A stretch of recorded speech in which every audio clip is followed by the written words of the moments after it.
Alright, I still don't understand why teams ever let Dame come off a screen with a clean look from deep, because his instinct is to always shoot first and pass second, so the big should always be up. Teams always adjust after he's in a rhythm, but it's too late by then, because he's got one of the most ridiculous heaters of all time for a reason, and it damn near cost the Cavs at the end. But he wasn't even the only one that got going early, and so did Taurean Prince, after he got a clean look off one of the luckiest bounces I've ever seen. I could tell he was feeling himself after that, and even Giannis got going in transition per usual, but just the pace of the first 6 minutes was as good of a start as they can get. The only problem was sustaining that rhythm they were in, and unfortunately for them, they couldn't, because they've got the same depth issue as the Nugs.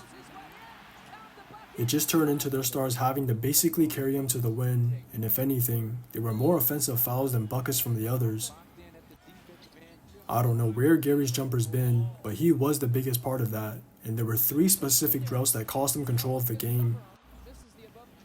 The first was late in the first that led to Sam Merrill's 3 straight trades that cut the lead to single digit, and then the second was the Cavs' big 22-7 run in the second to run it back. They just capitalized off the Bucks' misses for pace to get their offense going, and not only did that salvage their slow start, but it also gave them the momentum entering the third. Now they just carry that rhythm over, and Don and Darius just started getting whatever they wanted whenever they came off a screen. The Bucks just didn't have that same level of effort, or were a bit slower on their rotations, and it was obvious they let their offense affect their defense.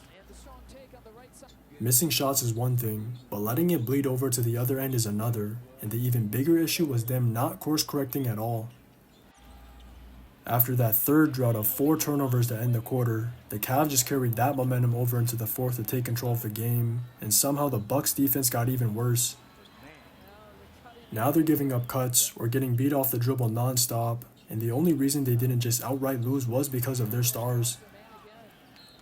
Giannis was forcing it inside, then Dame put together his big run, and those two just giving him life was what got him playing defense again in the last 2.5 minutes. If they just did that at any point earlier, they wouldn't have been in the position they were in down the wire, and by then, it just came down to a make or a miss.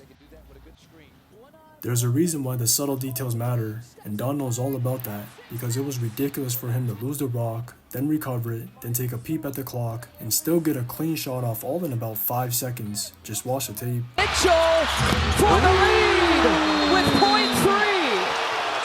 Ouch.